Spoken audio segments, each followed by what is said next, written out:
بالله من الشيطان الرجيم بسم الله الرحمن الرحيم ومن الناس من يقول آمنا بالله وباليوم الآخر وما هم بمؤمنين يخادعون الله والذين آمنوا وما يخدعون إلا أنفسهم وما يشعرون. اور بہت سے لوگ ایسے ہیں جو یوں کہتے ہیں کہ ہم ایمان لائے اللہ پر اور یوم آخرت پر، حالانکہ وہ ایمان والے نہیں ہیں، وہ اللہ کو اور مومنین کو دھوکہ دے رہے ہیں، حالانکہ وہ اپنے آپ کو ہی دھوکہ دے رہے ہیں اور سمجھ نہیں پاتے۔ اس سورت کی بالکل ابتدا میں اللہ تبارک و تعالیٰ نے قرآن کریم کے اوصاف اور اس کے سراپا ہدایت ہونے کو بیان فرما کر متقی اور پرہیزگار لوگ کون ہوتے ہیں اور اللہ کے محبوب اور مقبول بندے کس طرح سے اوصاف کے حامل ہوتے ہیں اسے بیان فرمایا۔ اور یہ مضمون بیان فرمانے کے بعد ان لوگوں کا بیان ہے جنہوں نے قرآن کریم اور اس کی تعلیمات کا انکار کیا اور اللہ جل شانہ کے حکموں کو توڑ کر زندگی گزارنا چاہیے۔ ایسے لوگوں کی دو قسمیں ہوئی۔ ابتداً تو تمام لوگوں کے لیے قرآن کریم کا خطاب، اس میں کوئی شک و شبہ نہیں، اور پھر نیک اور متقی پرہیزگاروں کے اعتبار سے انسانیت کی دو قسمیں، نیک ہیں یا بد ہیں، اور نہ ماننے والوں کی، برے لوگوں کی پھر دو قسمیں ہوتی ہیں۔ ان میں سے پہلی قسم کا بیان اوپر کی آیت میں تھا، ان الذین کفروا سواء علیہم، کچھ وہ لوگ تھے جنہوں نے کھلم کھلا اپنے کفر کا اظہار کیا، دل میں کوئی بات چھپا کر نہیں رکھی، بالکل ظاہری طور پر بھی اور باطنی طور پر بھی اسلام کے دشمن بنے رہے، اللہ جل شانہ کی نافرمانی پر اتر آئے۔ انہیں قرآن کریم نے ان الذین کفروا سے بیان فرمایا کہ یہ وہ لوگ ہیں جنہوں نے کفر اختیار کیا۔ دوسری قسم انہی لوگوں میں سے وہ تھی جنہوں نے اپنی دنیاوی اغراض اور اپنے کمینہ پن کی حرکتوں کی بنیاد پر اپنے دل کی کیفیت کو بھی ظاہر نہ کر سکے، ظاہر کرنے میں تو اپنے آپ کو ایمان والا بتایا کہ ہم ایمان لاتے ہیں، اور حقیقت حال یہ تھی کہ دل میں ایمان نہیں تھا۔ ایسے ہی لوگوں کا بیان ان آیات میں اللہ جل شانہ نے فرمایا، جسے قرآن کریم کی اصطلاح میں یعنی قرآن کریم کی زبان میں منافق کہا گیا ہے، کہ ظاہر میں کچھ اور باطن میں کچھ، کہتا کچھ ہے کرتا کچھ ہے، قول و عمل میں مطابقت نہیں۔ ایسے لوگ منافق کہلاتے ہیں۔ ان کا تذکرہ اللہ نے فرمایا، وَمِنَ النَّاسِ مَن يَقُولُ آمَنَّا بِاللَّهِ، کچھ وہ لوگ ہیں جو یہ کہتے ہیں کہ ایمان لے آئے۔ اللہ خود فرما رہے وَمَا هُم بِمُؤْمِنِينَ، یہ کہتے تو ہیں لیکن یہ ایمان والے نہیں ہیں، اس لیے کہ ظاہری طور پر ان کا اقرار تو ہے لیکن دل سے انہوں نے اس بات کو تسلیم نہیں کیا ہے، اللہ کی وحدانیت کو نہیں مانا ہے، محمد صلی اللہ علیہ وسلم کی نبوت و رسالت کو نہیں مانا ہے، کہ اپنی دنیاوی اغراض کی خاطر کہ ہمیں کوئی نقصان نہ پہنچے یا جو ظاہری فائدے متوقع ہیں وہ فوائد ہمیں مل جائیں، اس کے لیے نہ ادھر کے ہوئے نہ ادھر کے، درمیان میں ڈگے رہے۔ کفار سے ملتے تو یہ کہتے کہ ہم تمہارے ساتھ ہیں، مومنین سے ملتے تو یہ کہتے کہ ہم ایمان لے آئے اور تمہارے ساتھ، اور ان کو اللہ جل شانہ نے کفار سے بھی زیادہ بدترین قرار دیا، اور ان کی سزا میں یہ بیان فرمایا، ان المنافقین فی الدرک الاسفل من النار، یہ لوگ جہنم کے بالکل نچلے طبقے میں ہیں۔ اس کی ابتدا کب سے ہوئی؟ مکہ مکرمہ میں تو منافقین تھے نہیں، جب تک حضور نبی کریم صلی اللہ علیہ وسلم مکہ مکرمہ میں تشریف فرما رہے وہاں منافقین نہیں، یا تو اسلام کے ماننے والے تھے سچے پکے مومن، اور یا پھر کھل کر ظاہر و باطن میں ہر اعتبار سے مخالفت کرنے والے، حضور نبی کریم صلی اللہ علیہ وسلم جب مدینہ منورہ ہجرت فرما کر تشریف لے آئے، وہاں بہت سارے قبیلے آباد تھے، لوگ قبیلوں میں تقسیم تھے، جن میں مشہور قبیلے تھے اوس، خزرج، بنو قینقاع، بنو نذیر اور بنو قریظہ، جن میں اوس و خزرج یہ دو سب سے بڑے قبیلے مانے جاتے تھے، اور اس میں زیادہ تر لوگ کافر یا مشرک تھے، اور بنو قریظہ اور بنو نذیر اور بنو قینقاع یہ تینوں قبائل میں زیادہ تر یہودی تھے۔ ویسے سارے لوگ تھے ملے ہوئے، لیکن اوس و خزرج میں زیادہ تر کفار و مشرکین تھے، بنو قریظہ، بنو نذیر اور بنو قریظہ، بنو قینقاع میں زیادہ تر لوگ یہودی اور نصرانی تھے۔ ان تمام قبائل میں معاملہ یہ بنا کہ جب حضور نبی کریم صلی اللہ علیہ وسلم مدینہ منورہ ہجرت فرما کر تشریف لے آئے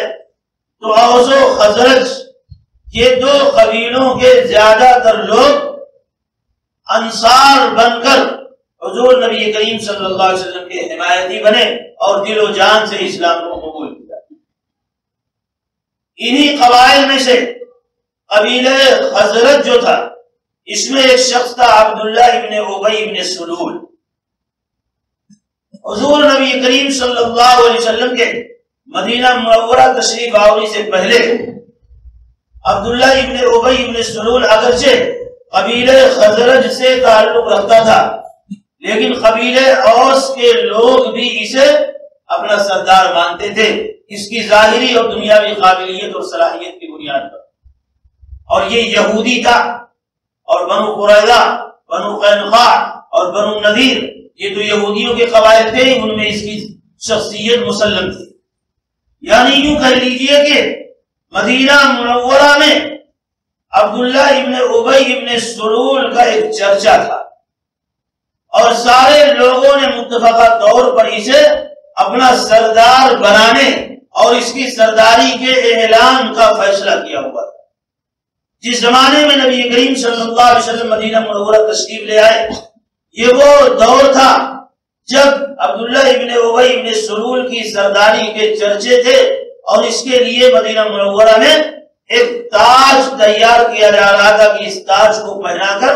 سارے لوگوں میں اس کی سرداری کا اظہار کیا جائے گا، اور یہ متفقہ طور پر سارے مدینہ اور مدینہ کے قرب و جوار میں بسنے والے تمام قبائل کا متفقہ سردار قرار دیا جائے گا۔ یہ ساری اسکیمیں، سارے منصوبے ابھی چل ہی رہے تھے کہ اسی دوران حضور نبی کریم صلی اللہ علیہ وسلم ہجرت فرما کر مدینہ منورہ تشریف لے آئے۔ آپ کے تشریف لانے پر اوس و خزرج کے بیشتر لوگ نبی کریم صلی اللہ علیہ وسلم کے حمایتی بنے اور سچے پکے مومن بنے۔ جب چونکہ یہ خزرج سے تعلق رکھتا تھا اور اوس کے لوگ بھی عبداللہ ابن ابی ابن سلول کو سردار مانتے تھے، لیکن جب کچھ لوگ ایمان لے آئے تو اب عبداللہ ابن ابی ابن سلول کی جو مان جان تھی اس میں کمی واقع ہو گئی۔ اور پھر اسی دوران حضور نبی کریم صلی اللہ علیہ وسلم نے حکمت عملی یہ اختیار کی کہ تمام قبائل میں جو مدینہ منورہ اس کے قرب و جوار میں آباد تھے، نبی کریم صلی اللہ علیہ وسلم نے سب کو صلح کا پیغام دیا، اور اس طرح حضور نبی کریم صلی اللہ علیہ وسلم کا ایک چرچا اور دین اسلام کی ایک بات چل پڑی، اور یہ بات اتنی شدت کے ساتھ چلی کہ تمام قبائل میں عبداللہ ابن ابی ابن سلول کے تعلق سے جو کچھ جذبات تھے وہ سرد پڑ گئے۔ لوگ ایک دوسری جانب متوجہ ہو گئے کہ حضور نبی کریم صلی اللہ علیہ وسلم کا یہ پیغام جسے ماننا تھا اس نے مان لیا، جسے نہیں ماننا تھا وہ انکار کرتا رہا، لیکن سوچ میں پڑا رہا کہ مانے کی نہ مانے۔ اس لیے کہ اللہ جل شانہ کی یہ حکمت عملی اور اللہ کا ایک فیصلہ کہیے کہ یہ ہونا تھا، اور عبداللہ ابن ابی ابن سلول کی سرداری کو خطرے میں پڑنا تھا۔ الغرض لوگ اسلام کو لے کر ایک نئی سوچ میں مبتلا ہو گئے، اور عبداللہ ابن ابی ابن سلول کی سرداری کا جو کام تھا وہ ایسے ہی رہ گیا، اسے سردار نہیں بنایا جا سکا۔ اسی دوران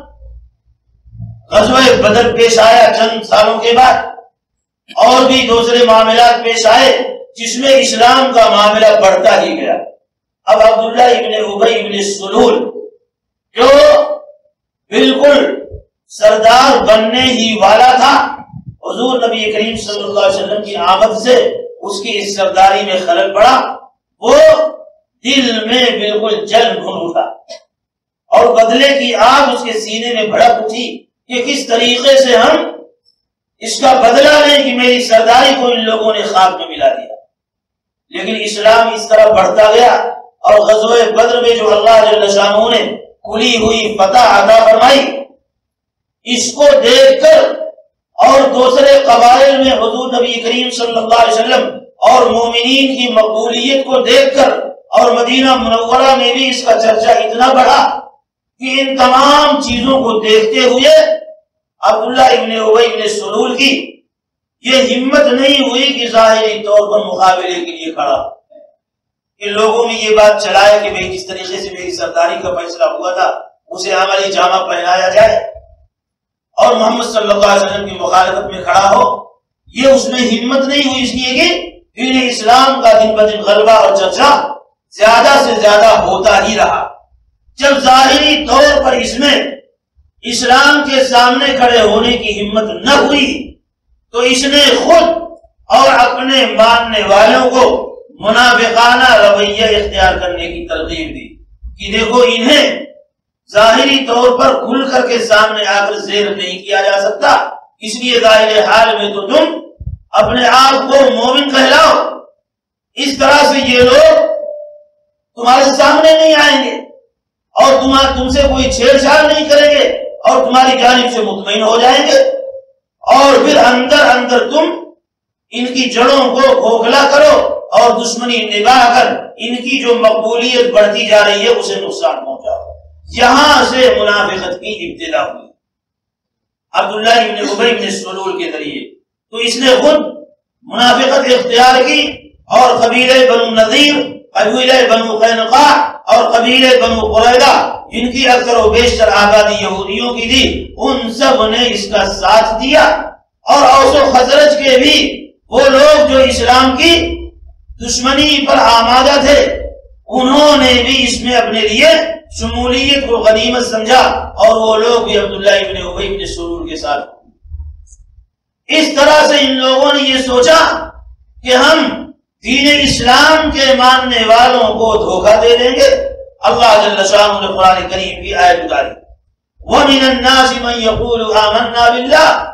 کچھ لوگ وہ ہیں جو اپنا ایمان ظاہر کرتے ہیں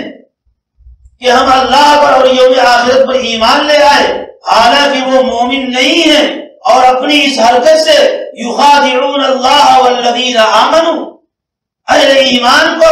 اور اللہ کو وہ دھوکہ دینا چاہتے ہیں۔ اللہ تو ہر دھوکے سے بری ہے، وہ تو دلوں کے حالات سے واقف ہے، دلوں میں پیدا ہونے والے خیالات سے واقف ہے، خیالات کے پیدا ہونے سے بھی پہلے ان احوال سے واقف ہے جو بندہ سوچ سکتا ہے، اور اللہ کو کیا کوئی دھوکہ دے سکتا؟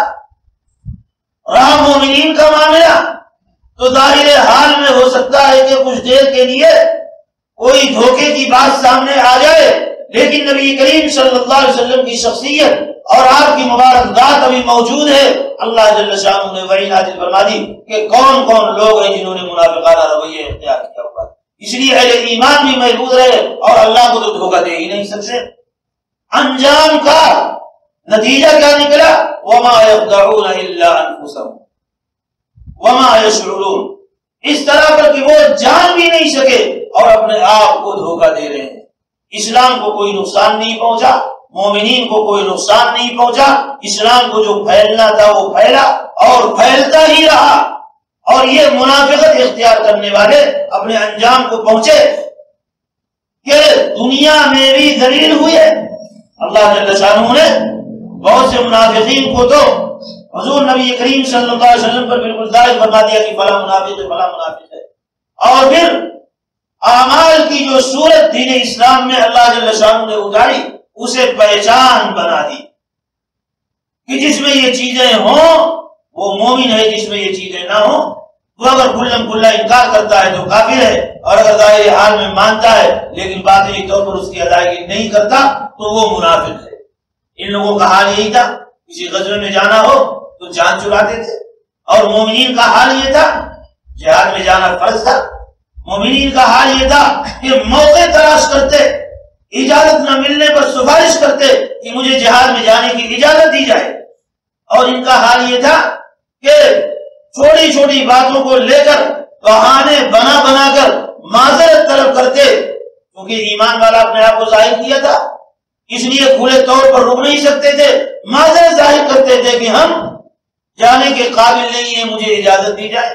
تو اس طرح کے اعمال کو اللہ جل شانہ نے پہچان بنا دیا، تو دنیا میں اس طرح ذلیل ہوئے کہ منافقانہ رویہ ان کا ظاہر کر دیا گیا، اور آخرت میں ذلت و رسوائی کا یہ عالم کہ کفار و مشرکین سے بھی بڑھ کر عذاب کا طوق ان کے گلے میں پڑا۔ تو اسی مضمون کو اللہ جل شانہ نے ان آیات میں بیان فرمایا۔ یہ ہر بندے کے لیے سوچنے کی بات ہے کہ بندہ زبان سے اقرار کرتا ہے اپنے اہل ایمان ہونے کا، تو عملی طور پر بھی ایمانیات اور ایمانی اعمال کو اختیار کرے اور انجام دے، ورنہ وہ خود اپنے بارے میں سوچے کہ وہ کس سب میں ہے۔ اللہ نے جو یہ فرما دیا کہ صرف کہہ دینے سے عملی زندگی اگر نہیں بدلتی تو صرف زبانی اقرار سے مومن صحیح معنوں میں تسلیم نہیں کیا جائے گا۔ اگر زبان سے اقرار کیا ہے اور عملی طور پر اس کے لیے تیار نہیں ہے تو ایسا شخص منافق ہے۔ اس اصول کو لے کر ہر بندہ اپنی زندگی کا فیصلہ خود کرے کہ وہ کس راہ پر چل رہا ہے، مومنین کی راہوں پر ہے، متقین کی راہوں پر ہے، اللہ کے محبوب پسندیدہ بندوں میں ہے، یا پھر معاملہ کچھ اور ہے۔ ہر بندہ خود اپنے بارے میں فیصلہ کر لے۔ اگر اللہ جل شانہ نے توفیق بخشی ہے تو اللہ کا شکر ادا کرے اور ہمیشگی کی توفیق مانگے، اور اگر معاملہ کچھ اور ہے تو بندہ توبہ کرے اور اللہ کی جانب لوٹ آئے۔ اللہ ہم سب کو ہدایت دے۔ صلی اللہ علیہ وسلم۔